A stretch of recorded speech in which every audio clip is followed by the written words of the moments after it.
Zap Cannon here. So I'm just going to go straight for the Zap Cannon and let's see if this is going to one-shot. It's just going to one-shot the... Let's see if the Solar Beam lands. It's almost going to one-shot it and it just lands. What's up guys, welcome back to my channel. So in today's video, we're going to be trying out a really spicy double shiny Porygon team in the Great League. Now as most of you might know or probably seen already, Tri Attack has now been introduced for Porygon 2. Now Tri Attack was originally introduced for Porygon-Z as a community day move during the Porygon community day last year, and now it's been given to Porygon 2 as well as a regular move, which is why I decided to put it to the test in the Great League. And as is tradition on this channel, we always like to take the spice to a new level, which is why I decided to run it alongside Porygon-Z as well. So in this particular team comp, I'm going to be running Jellicent in the lead with Porygon 2 and Porygon-Z in the back. And the way this team works is that I'm going to be leading with Jellicent, and if I don't run into a fighter or a steel type, I'm going to save switch into one of my Porygons to bait out their fighter or a steel type, so that my second Porygon has a pretty clear path to sweep towards endgame, right? And this team might look like a little bit of a meme team, but honestly it's got some merit and pretty solid coverage against majority of the meta. Now right off the bat you can probably say that this team is going to really struggle against Obstagoon, but then again every team has a weakness, right? And I could have run Azumarill instead of Jellicent to basically cover up for that, but then again nobody wants to see Azumarill, so I just wanted to make it a little more interesting by running Jellicent. And yeah, I mean, but other than that, this team can handle almost everything else, right? So there's some really exciting battles in here, and let's just get straight into it. Okay, moving on to the first battle here. I'm going to be running Solar Beam as the second charge move on Porygon 2 and Zap Cannon as the second charge move on Porygon-Z, mainly to provide that one-shot potential against Azumarills. So we have Jellicent into a Whiscash right here. So it's actually a pretty positive matchup because I believe Jellicent wins in all even shielding scenarios. So I'm going to overfarm quite a bit and they're going to throw a charge move right now. I'm going to let it go through. Probably just going to be a Mud Bomb. But they go for Blizzard, which is really interesting, right? Because that's resisted because of the water typing. And now I'm going to save switch into my Porygon 2 here and they come in with Surf Edge. Now this is perfect. This is exactly why you have this team comp. Is basically you have to bait out their fighter with one of your Porygons. And I go for the Tri Attack, does get the shield, which is fine. And I'm going to try and get off another Tri Attack here, but they decide to throw their charge move, which is fine. I'm going to let it go through because we have so much loaded energy on Jellicent, right? So I'm going to come in, I'm going to actually, but unfortunately they get the attack boost with Night Slash, so that's not great. So I'm going to come in my Jellicent here and go straight for the Shadow Ball. And let's see if this gets the shield. They're probably going to think it's a Bubble Beam shield bait and they let that go through. That near one-shots the Surf Edge right there. And we're able to Hex down. And they come back with Whiscash, and this tells me that they don't really have a counter to Jellicent in the back. So I'm just going to go straight Shadow Ball here, and it does get the shield. I'm almost sure that they don't have something in the back which is great against Jellicent. So I'm going to switch into my Porygon-Z here to soak up this move. I know it's just going to be a Mud Bomb. Still does so much damage because Porygon-Z is extremely glassy in the Great League. And I'm going to shield this up this time, and I'm going to have to start shielding, right? Because we still have two shields right here. And then I'm going to soak up this Mud Bomb and let's see what they decide to do. They make a switch into their Alolan Marowak. They were trying to catch the Tri Attack there, which is fine. But now I'm going to go straight for the Zap Cannon, right? It's going to do massive neutral damage and near one-shot the Alolan Marowak. Now that is so much damage there, which is perfect, right? They're going to be forced to throw a charge move right now, which is fine. This Bone Club is probably going to take out my Porygon-Z here. It's fine. I can come in with my Jellicent and then completely Hex down here. So we are... close to a Shadow Ball right now. So I'm going to be able to get to the Shadow Ball right here, and this is going to do massive neutral damage, and it's not going to take out the Whiscash because Whiscash is pretty tanky as well. Almost takes it out, but at this point I'm going to be able to Hex down, right? So I'm going to shield this up, and I'm really hoping they don't have back-to-back Mud Bombs, which I don't think they have because they just threw a Mud Bomb on my Porygon-Z before switching out, but luckily we're able to take it down with Hex there. So yeah, I mean, extremely close battle. You can see how much a Zap Cannon did to an Alolan Marowak. Alolan Marowak can be a pretty difficult Pokemon in the back to deal with, but if you can land a Zap Cannon on it, it can be really, it can flip the matchup, right? So we have Jellicent into a Galarian Stunfisk, right? It's actually a pretty positive matchup. Definitely want to stay in this because both Porygons don't have a great matchup against Galarian Stunfisk. So I'm going to stay in and then soak up this Rock Slide right here. I know it's just a Rock Slide, which is why I didn't shield that. And then I'm just going to build up a little extra energy and then throw the Shadow Ball here. Now this is going to do quite a bit of neutral damage to this Galarian Stunfisk.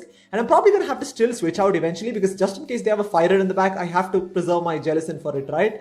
So I'm going to switch into my Porygon 2 here, and now they have enough energy for an Earthquake. So I'm going to shield this up because this could probably one-shot. But at this point, they actually make a switch into their Toxicroak, right? We basically baited out their fighter. This is exactly why you want to switch out, because if they have a fighter in the back, and if your Jellicent goes down, then you're pretty much done for. So I'm going to go for the Tri Attack here, and we get the attack and defense debuff. This is perfect. They're going to be forced to throw a charge move right here, and it's fine. I'm going to let it go through. And then it's going to be a Mud Bomb. It's almost going to take us out. I'm trying to get to another Tri Attack. Unfortunately, we're not able to. So I can just come in with Jellicent and completely farm it down, right? Because both the attack and the defense has been debuffed on this Toxicroak. And nothing they have is going to do too much damage. I mean, only Mud Bomb would hit for neutral, whereas everything else would be resisted. It's fine. We can soak that up and Hex down here. We have so much loaded energy right now. And they come in with Altaria. This is perfect, right? I'm going to go straight for the Ice Beam here.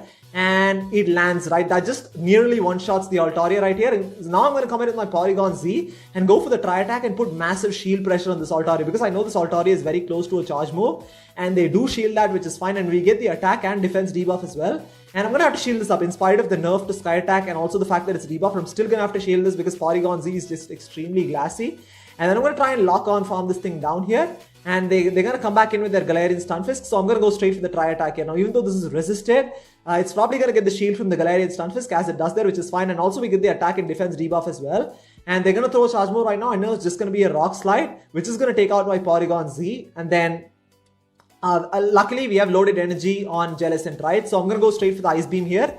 And this is going to take out the Galarian Stunfisk and take the win for us there. So I mean, probably Shadow Ball is better because it has stab, but I mean, at that point, it didn't really matter because both of them would be neutral anyways. So it's an extremely close battle, as you can see. I mean, that Galarian Stunfisk was probably like a couple of more shots away from a Rock Slide, so it was very, very close there. So we have Jellicent into a Galarian Stunfisk once again. So definitely want to stay in this matchup, and hopefully I can land a Shadow Ball here. So yeah, I'm going to stay in this matchup and probably soak up a couple of Rock Slides and then land a Shadow Ball and then switch out.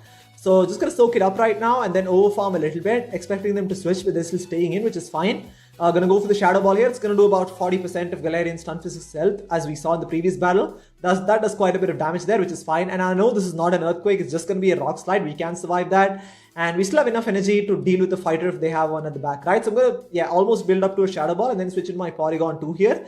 And then go for the Tri Attack as soon as possible. Now, even though this is resisted because of the Steel typing, it should still put the Galarian Stunfisk pretty low, but they do shield that, which is fine. And I'm gonna let it go through because I know this is just gonna be another Rock Slide as well. Too soon to be an Earthquake. Unfortunately, we don't get the attack and defense debuff. So I'm gonna try and get off another Tri Attack, but they're able to get to another Rock Slide, which is fine. I'm gonna let this go through as well. We can survive it. Now, Porygon 2 is definitely a little more tankier than Porygon-Z is because it's closer to its full stat potential in the Great League.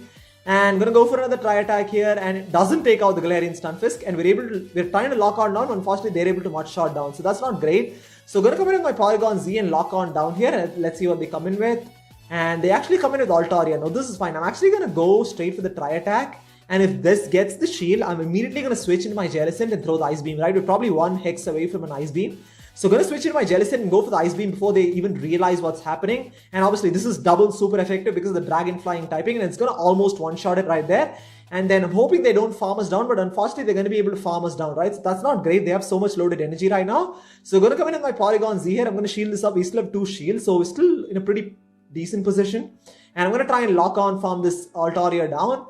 And let's see what they have in the back. They have an Azumarill in the back. This is perfect. This is exactly why we have Zap Cannon here. So I'm just going to go straight for the Zap Cannon, and let's see if this is going to one-shot. It's just going to one-shot the Azumarill right there, and that is just so satisfying, and that just basically is going to be able to take the win. It's arguably the strongest electric type move in the game, and even though it doesn't have stat, Porygon-Z has a pretty high attack stat, and that took out an Azumarill from almost full health, right? I mean, we probably just did about like 2 lock-ons before that. So that's pretty significant right there. We are 3-0 in this set right now. Pretty positive start to this set of battles.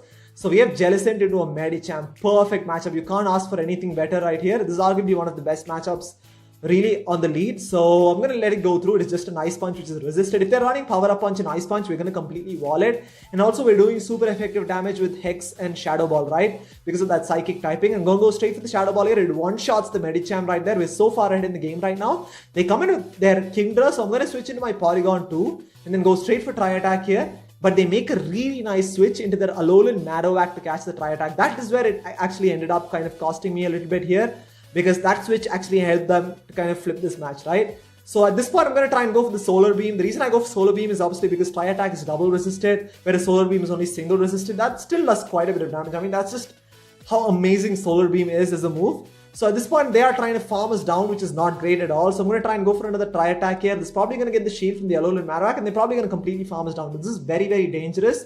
Alolan Marowak with loaded energy can be very difficult to deal with. I don't want to come in with my Jellicent because we would take super effective damage from those Ghost type moves. So I'm going to come in with my Porygon-Z here. The best thing they can do in this matchup is hit us with the Bone Club, which is fine. They go for Shadow Bone, which is double resisted because of the normal typing. And like I said, they have so much loaded energy right now. They're probably going to be able to spam us with these bone clubs. And hopefully I can get to a Tri Attack before they can get to another bone club. But like I said, they have so much loaded energy. They got to a Shadow Bone and 2 bone clubs as well. I'm forced to let it go through. I'm just going to save both shields for my Jellicent, and I'm going to try and farm this Alolan Marowak down. But it's not a great situation to be in, right? Because Kingdra with Dragon Breath is going to do so much damage. And also because of Octazooka, we're probably going to get the debuff as well. Once we get the Octazooka debuff, there's almost no play at this point. Yeah, we do get the debuff, unfortunately. Going to go for the Shadow Ball here. It's not going to do as much damage as before because of the debuff.